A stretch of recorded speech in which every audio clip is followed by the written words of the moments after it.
பாரதியாரும் பெரிய காசு வச்சிருந்து அவர்கிட்டயும் ஒரு அறக்கட்டளை இருந்து வச்சுக்கோங்களேன். நீங்களும் நானும் பாரதியாரை கொண்டாட வேணாம். குளத்தூர் மணி என்ன பாரதியாரை கொண்டாடுவாரு, கோவைக்கு ஒரு ராமகிருஷ்ணன் பாரதியாரை கொண்டாடுவாரு. திமுக காரங்க பாரதியார் பாரதியார் பாரதியார்னு பேசுவாங்க. நான் சவால் விடுறேன், பெரியார் மட்டும் திராவிடர் கழகம் அறக்கட்டளைன்னு ஒரு அறக்கட்டளை ஆரம்பிக்காம 125 கோடி சொத்து சேர்த்து வச்சுட்டு அந்த அறக்கட்டளை சொத்து சேர்த்து வச்சுட்டு சாகாம இருந்தாரு வச்சுக்கோங்களேன், பெரியார் இன்னைக்கு இன்னொரு பாரதியாக இருந்திருப்பாரு. அந்த அறக்கட்டளையோட சொத்து மதிப்பு இன்னைக்கு 1 லட்சம் கோடிக்கு மேல 1 லட்சம் கோடிக்கு மேல இருக்கு. நீங்க விடுவீங்களா? ஆகச்சிறந்த தத்துவம் தான், உலக அளவுல ஆகச்சிறந்த தத்துவம் தான் மார்க்சியம், கம்யூனிசம். ஆனா இங்க என்னவா இருக்கு? திமுக என்ன பண்ணாலும் கம்முன்னு இருக்கிறதா கம்யூனிசம் அப்படிங்கிற அளவுக்கு அண்ணன் விஜய் அவர்களுக்கு நான் சொல்லிக் கொள்றது ஒன்னே ஒண்ணுதான். 2026 ஏப்ரல் மாச தேர்தல் நடக்கும்னு சொல்றாங்க. அதுக்கப்புறம் நடிக்க போயிருங்க. அதுதான்யா நீங்க உங்களுக்கும் இந்த நாட்டு மக்களுக்கும் செய்யக்கூடிய ஒரே நன்மையாலும் பாத்துக்கலாம். அந்த 2026 இருந்து வருமானத்திற்கு அதிகமாக என்னையே நீங்க எம்எல்ஏவாக தேர்ந்தெடுத்தா 2031 வரைக்கும் என்னுடைய சொத்து மதிப்புல நயா பைசா கூடி இருக்காது. மக்கள் சொத்தை நான் திருட மாட்டேன், மக்கள் சொத்தை நான் கொள்ளையடிக்க மாட்டேன் அப்படிங்கிற ஒரு வாக்குறுதியை கொடுத்து இந்த முறை கீழ்வேளூர் சட்டமன்ற தொகுதியில நாம் தமிழர் கட்சியின் வேட்பாளராக விவசாய சின்னத்துல எங்கள் அண்ணன் சீமான் அவர்கள் என்னை களமிறக்குறாங்க. கீழ்வேளூர் சட்டமன்ற தொகுதி வந்து கம்யூனிஸ்டோட கோட்டம்னு சொல்றாங்க. அவங்க வந்து தொடர்ச்சியா வெல்றாங்க. நாம் தமிழர் கட்சிக்கு இந்த முறை வாய்ப்பு இருக்குன்னு பாக்குறீங்களா? ஆமாண்ணே, தொடர்ச்சியா வந்து கம்யூனிஸ்ட் தான் வளர்ந்துகிட்டே இருக்கிறாங்க. போன 2019 25 கோடி ரூபாய் வாங்கியிருக்கிறாங்க திமுக கிட்ட இருந்து. அதுவும் நான் நடுநிசையெல்லாம் வாங்கல, பட்ட பகல்ல வாங்குறேன் அப்படின்னு சொல்லி முத்தரசன் ஐயா அவர்களே சொல்றாங்க. கம்யூனிஸ்ட் தான் வளர்றதே தவிர வந்து கீழ்வேளூர் சட்டமன்ற தொகுதி கடும் வறட்சியில தான் இருக்கு. எங்க பார்த்தாலும் வந்து குடிசை வீடுகள் இருக்குது. என்ன பாத்தீங்க அப்படின்னா, இந்த பருவமழையில கூட வயல்வெளிகள்லாம் வெள்ளத்துல மூழ்கி இருக்கு. அந்த பெண்கள் சொல்ற ஒரே ஒரு காரணம், நீர்வரத்து பாதைகளை மட்டும் இவங்க தூர்வாரி இருந்தாங்க அப்படின்னா எங்க வயல்வெளிலாம் இந்நேரம் வந்து வெள்ளத்துல பாதிக்கப்பட்டிருக்காது. அதை கூட இவங்க செய்யல. இவங்க என்னதான் செஞ்சாங்க? திமுகவுக்கு ஜால்ரா அடிக்கிறத தவிர இங்க இருக்கக்கூடிய கம்யூனிஸ்டுகள் செய்யற உருப்படியான வேலை என்ன? ஒரு வேலையும் கிடையாது.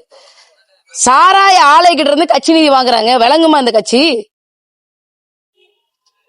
உழைப்பாளர்களுக்காக, தொழிலாளர்களுக்காக, ஒடுக்கப்பட்ட மக்களுக்காக, பட்டியல மக்களுக்காக நாங்க வேலை செய்யறோம் அப்படின்னு சொல்லி சொல்றாங்க. சமத்துவ சமுதாயத்தை உருவாக்குவேன் அப்படின்னு சொல்லி சொல்றாங்க. அப்புறம் எதுக்குப்பா எஸ்என்ஜி டிஸ்டிலரிஸ் கிட்ட இருந்து லட்சக்கணக்கில் வந்து தேர்தல் நிதி வாங்குறீங்க, கட்சி நிதி வாங்குறீங்கன்னா பதில் கிடையாது. கன்ஸ்ட்ரக்ஷன் கம்பெனி கிட்ட, ரியல் எஸ்டேட் கம்பெனி கிட்ட இருந்து எதுக்கு காசு வாங்குறீங்க? இந்த கேள்விக்கு பதில் இருக்கா? பதில் இல்ல. அதனால இங்க நாம் தமிழர் கட்சி வெல்வதற்கான வாய்ப்புகள் நிறைய இருக்கு. எல்லா பக்கமும் மக்கள் வந்து நிறைய குற்றச்சாட்டுகள் சொல்லிட்டே இருக்கிறாங்க.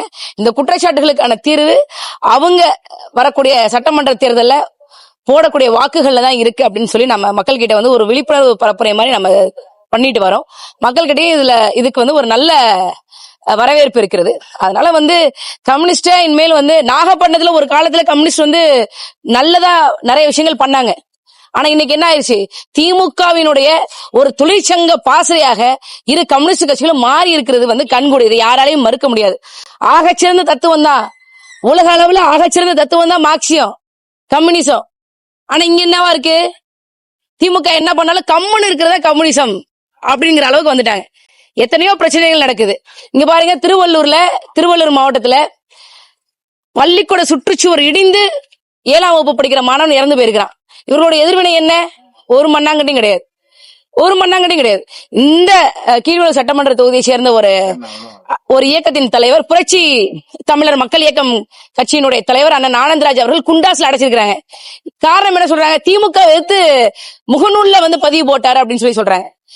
இதெல்லாம் ஒரு காலத்துல கம்யூனிஸ்ட் வந்து தனிச்சு நிற்கும் போது சண்டை போட்டிருக்கோம். ஆனா இப்ப என்ன?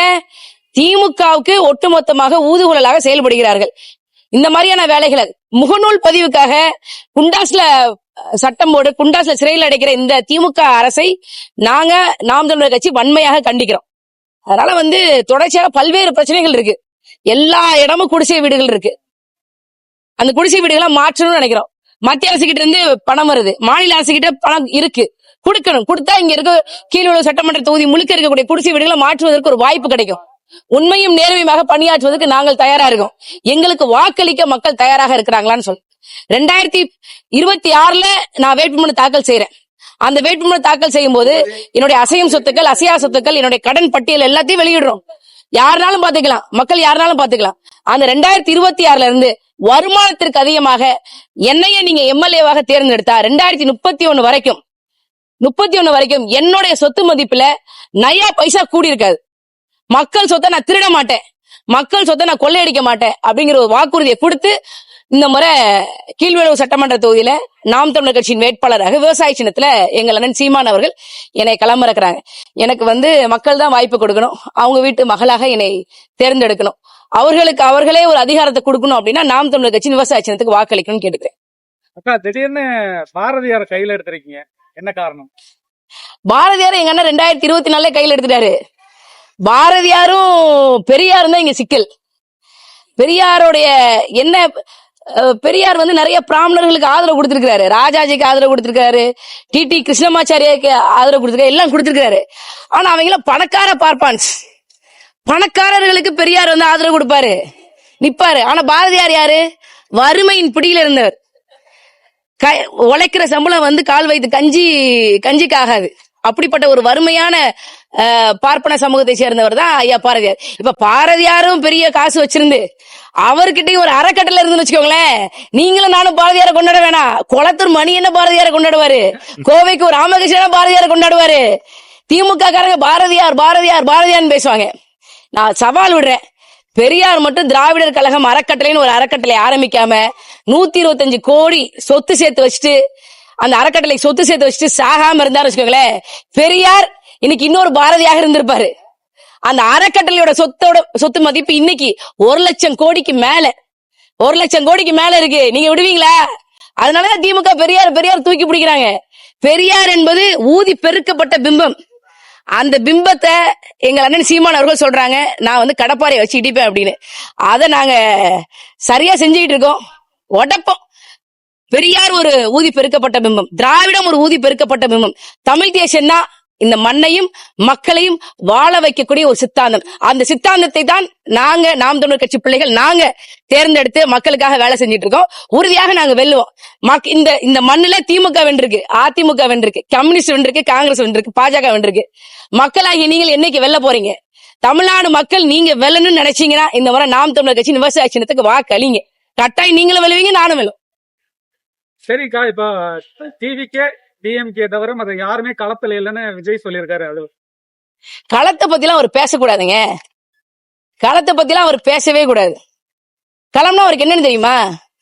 பனையூர்ல இருந்து ஹெலிகாப்டர்ல பறக்குறாரு, நேரம் கார்ல வர்றாரு, கார்ல இருந்து பச்சை விரிப்பு போட்டிருக்காங்க, பச்சை மேட்டு கிரீன் மேட்டு போட்டிருக்காங்க, அதுல பரப்புரை வாகனம் அந்த எமன் வாகனத்துல ஏறுறாரு, மேல ஏறி 5 நிமிஷம் 10 நிமிஷம் பேசுறாரு. எங்க மக்களுடைய வேர்வை உங்க மேல பட்டிருக்கா?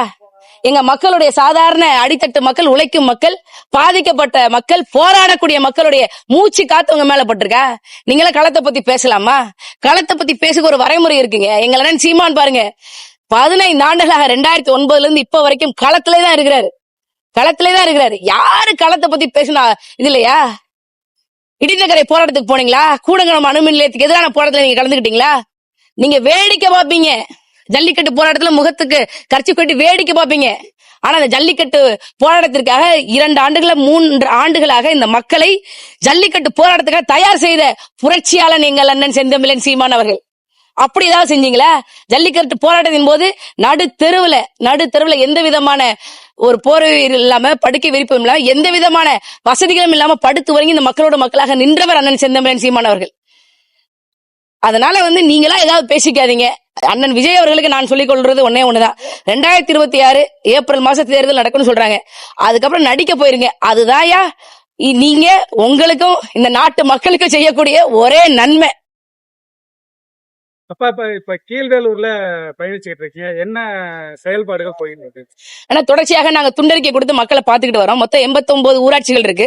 ஒவ்வொரு ஊராட்சிக்குமே போய் மக்களை போய் சந்திச்சுட்டு வரோம். நிறைய குறைகள் சொல்றாங்க. அந்த குறைகள் சொல்லும் போது அங்க இருக்கக்கூடிய பிளாக் டெவலப்மெண்ட் ஆபீசர் BDO போய் பாக்குறோம், நேரடியாக போய் பாக்குறோம். சாலை சார்ந்த விஷயங்கள், இப்ப விளாம்பாக்கத்துல எங்க கார்த்தி அண்ணன் கூட முன்னெடுத்து ஒரு பாலம் ஏற்பாடு செஞ்சு அதுவும் நடந்துகிட்டு இருக்கு. இந்த மாதிரி நிறைய மக்கள் பணி சார்ந்த வேலைகள் பாத்துக்கிட்டு இருக்கோம். எங்களால முடிஞ்ச அளவுக்கு அந்த மக்களை திரட்டிட்டு கொண்டு போய் பிடிஓ ஆபீசர் கிட்ட வந்து நிப்பாட்டுறோம். அவங்களும் வந்து நடவடிக்கை எடுக்கிறேன்னு சொல்லி சொல்றாங்க. மிஞ்சி போனா என்ன சொல்றாங்க, எங்க கிட்ட ஃபண்ட் இல்ல அப்படின்னு சொல்லி சொல்றாங்க. இல்லங்க, இது உண்மையிலே மக்களுக்கு பாதிப்பு ஏற்படுத்தக்கூடிய ஒரு சிக்கல், இதை நீங்க சரி செய்யுங்க அப்படின்னு சொல்லி நாங்களும் கேட்டுட்டு இருக்கோம். எல்லாத்துக்கும் எங்க போனாலும் பிரச்சனைகள் தான். எந்த மக்களும் நான் நிம்மதியா இருக்கேன், எனக்கு நல்ல சாலை வசதி இருக்கு, என் படிக்க போற பிள்ளைகளுக்கு அரசாங்கம் நல்ல பள்ளிக்கூடம் கட்டி கொடுத்திருக்கு, நான் வந்து ஆஸ்பத்திரிக்கு போறேன், கீழே அரசு மருத்துவமனையில மருத்துவர்கள் 24 மணி நேரம் இருக்கிறாங்க, மருந்தகம் 24 மணி நேரம் செயல்படுதுன்னு யாரும் சொல்லல. எல்லாத்துக்கும் பிரச்சனை இருக்கதான் செய்யுது. அந்த பிரச்சனையை சரி செய்யறதுக்கான ஒரே தீர்வு நாம் தமிழர் கட்சி விவசாய சின்னத்துக்கு ஒரு வாக்கு அப்படின்னு சொல்லி நான் மக்களிடம் பரப்புரை செஞ்சுட்டு வரேன்.